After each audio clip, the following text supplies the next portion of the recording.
पिछले 10 सालों से हरियाणा में 10 लोकसभा कंस्टिट्यूएंसी हैं। पिछले 10 सालों से आप 10 की 10 सीट बीजेपी के 10 लोकसभा एमपीज को दे रहे हो, 10 बीजेपी को जिता के भेज रहे हो। मैं आपसे पूछना चाहता हूं, इन 10 लोगों ने पिछले 10 साल में आपके लिए क्या करा? कोई एक काम करा हो तो मेरे को बता दो, मैं राजनीति छोड़ दूंगा। कोई एक काम इन 10 लोगों ने करा हो?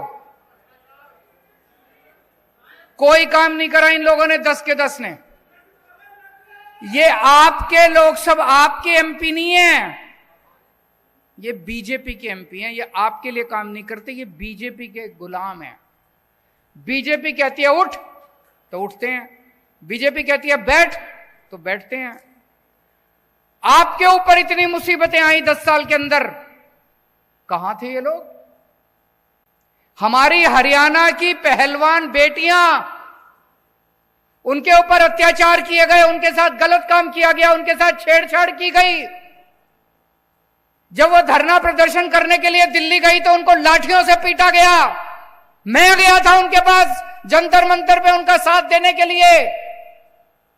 आपके 10 एमपी कहां थे? तालियां बजा रहे थे जब आपकी बेटियों के साथ छेड़छाड़ की जा रही थी।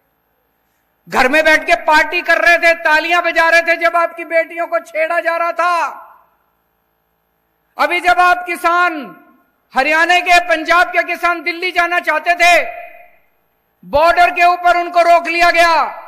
क्या कसूर था जी किसानों का? यही तो कह रहे थे फसलों के पूरे दाम दे दो। मिलने चाहिए कि नहीं मिलने चाहिए पूरे दाम? फसल के पूरे दाम मिलने चाहिए नहीं मिलने चाहिए किसानों को? किसान कह रहे थे फसलों के पूरे दाम दे दो। क्या मिला बदले में? ऊपर से गोले छोड़ दिए। ऊपर से चाइना के ऊपर गोले छोड़ने की हिम्मत नहीं है इनकी, पाकिस्तान के ऊपर गोले छोड़ने की हिम्मत नहीं है, अपने किसानों के ऊपर गोले छोड़ दिए इन लोगों ने। एक किसान मारा गया, किसान का बेटा शहीद हो गया पंजाब के अंदर। जब किसानों के ऊपर गोले छोड़े जा रहे थे, आंसू गैस के गोले छोड़े जा रहे थे, रबड़ की गोलियां छोड़ रहे थे, मार रहे थे, डंडे मार रहे थे, वाटर कैनन मार रहे थे, तो कहां थे जी आपके ये 10 एमपी? ये तालियां बजा रहे थे। बड़ा मजा आ रहा था इनको, किसानों को पीट रहे हैं, बड़ा मजा आ रहा था इनको, बहुत मजा आ रहा था इनको। पिछले साल किसानों की फसलें बर्बाद हो गई पूरे हरियाणा के अंदर। पूरे हरियाणा के किसानों में तबाही मची हुई थी, फसलें बर्बाद हो गई, बेचारा किसान लुट गया। ब्याज, वो कर्जा लेके तो बेचारा फसल उगाता है, उसका ब्याज ऊपर से देना पड़ता है। चारों तरफ किसान कह रहे थे भाई हमको मुआवजा दे दो, मुआवजा दे दो। किसी को मुआवजा नहीं दिया खट्टर सरकार ने। कहां थे तब ये 10 के 10 एमपी? किसी ने आवाज नहीं उठाई आप लोगों की।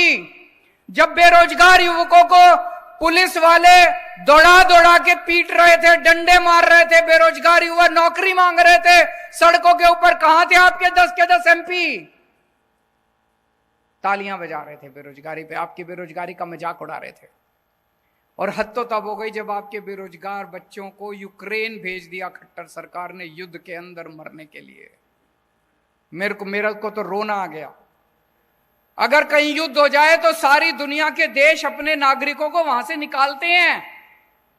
इन्होंने, खट्टर सरकार ने बेरोजगार युवकों को, हरियाणा के बेरोजगार युवकों को बेवकूफ बना के और यूक्रेन भेज दिया मरने के लिए। और यूक्रेन से अब हमारे, मैं वीडियो देखता हूं, कई लोग कहते हैं मम्मी पापा मेरे को वापस बुला लो, मैं फंस गया यहां पे। कहां थे ये 10 के 10 एमपी? इस बार गलती मत कर देना भाई साहब, ये इस चक्कर में मत पड़ जाना हमने तो प्रधानमंत्री बनाना, प्रधानमंत्री बाकी बना लेंगे, आप तो अपना सांसद बनाएंगे इस बार। ऐसा सांसद बनाना, ऐसा सांसद बनाना जो आपके सुख दुख में काम आए। सुशील गुप्ता को सांसद बनाओगे, कम से कम कल को धरना प्रदर्शन करने जाना, इसका घर होगा वहां पे घर जाके अपना घर समझ के वहां पे बैठ तो सकते हो। संसद के अंदर व्यापारियों को इतनी तकलीफ होती है, हरियाणा के व्यापारियों को इतनी, मेरे से मिलने के लिए आते हैं व्यापारी, छोटे छोटे व्यापारियों का दर्द समझता है सुशील गुप्ता। व्यापारियों का अगर कोई मसला होगा, कम से कम अपना आदमी तो बैठा है संसद के अंदर, अपनी आवाज तो उठाएगा कम से कम। उनका गुलाम तो नहीं है बीजेपी वालों का, उनकी तो रोटी तो नहीं खाता। आपकी आवाज उठाएगा, अपने आदमी को भेजो इस बार संसद के अंदर। ये प्रधानमंत्री बनाने के चक्कर में मत पड़ना। किसान है, किसानों की आवाज तो उठाएगा कम से कम खड़ा होके। उनकी हिम्मत नहीं है, बीजेपी के 10 की हिम्मत नहीं है किसानों की आवाज उठाने की, व्यापारियों की था।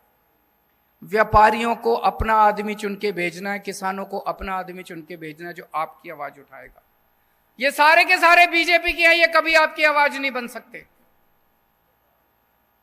और आजकल तो ये बीजेपी वाले पूरे देश में घूम घूम के कह रहे हैं हमारी तो 370 आ रही है, हमारी तो 370 आ रही है, हमें तो तुम्हारी वोट चाहिए ही नहीं।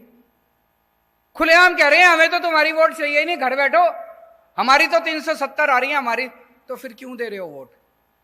मैं दिल्ली से आया हूं आपकी वोट मांगने, हाथ जोड़ के आपके पैर छू के आपकी वोट मांग रहा हूं। सुशील गुप्ता जी घर घर घूम रहे हैं, घर घर जाके आपके पैर छू के आपकी वोट मांग रहे हैं। हमें आपकी वोट चाहिए, हम आपकी वोट से जीतना चाहते हैं, उन्हें आपकी वोट चाहिए ही नहीं।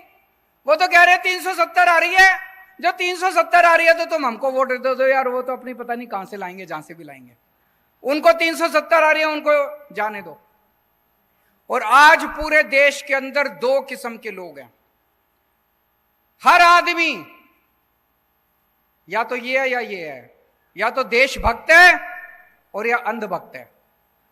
2 ही किस्म के लोग हैं इस देश के अंदर, या तो देशभक्त है और या अंधभक्त है। जितने देशभक्त हैं मेरे गिल्ले हो लो, और जितने अंधभक्त हैं उनके गिल्ले हो लो। हमें अंधभक्त नहीं चाहिए, सारे अंधभक्त उनके गिल्ले हो लो और सारे देशभक्त हमारे गिल्ले हो लो। आज खट्टर साहब ने 10 साल के अंदर हरियाणा का बेड़ा गर्क कर दिया। हर बच्चा चाहता है कि अब खट्टर सरकार जल्दी से जल्दी जानी चाहिए। कुरुक्षेत्र की सीट जिता दो, आगे खट्टर जी के जाने का समाचार हो जाएगा धीरे धीरे। तो आज से कुरुक्षेत्र का आम आदमी पार्टी अपना कुरुक्षेत्र का कैंपेन लॉन्च कर रही है, और कैंपेन का हमारा स्लोगन है बदलांगे कुरुक्षेत्र, बदलांगे हरियाणा, इब के इंडिया ने जिताना। कुरुक्षेत्र बदलेगा तो हरियाणा भी बदलेगा, और हरियाणा बदलेगा तो इंडिया जीतेगा। तो मेरी आप सब लोगों से विनती है, आप लोगों को ये चुनाव लड़ना है।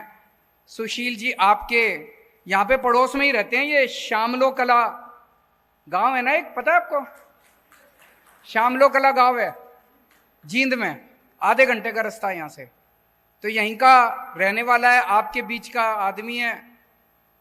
और कुरुक्षेत्र तो सबसे पवित्र धरती है जहाँ पे धर्म युद्ध लड़ा गया था, ऐतिहासिक युद्ध लड़ा गया था। धर्म और धर्म के बीच की लड़ाई है। पांडव जीते थे, कौरवों के पास क्या नहीं था, सब कुछ था उनके पास, सारी इतनी बड़ी फौज थी, सारा धन धान्य था, सब कुछ था। पांडवों के पास क्या था? भगवान श्री कृष्ण थे उनके साथ। आज हमारे साथ क्या है? हम भी बड़े छोटे हैं, 4 आदमी हैं हम भी, हमारे साथ क्या है? भगवान श्री कृष्ण हमारे साथ। और उनके पास सब कुछ है, आज उनके पास सारी शक्तियां हैं, सारी IB, CBI, ED, PD सब है उनके पास। हमारे पास नहीं, हमारे साथ हमारा धर्म है। और ये धर्म और अधर्म की लड़ाई है। आप लोगों को तय करना है कि आप धर्म के साथ हैं कि अधर्म के साथ हैं।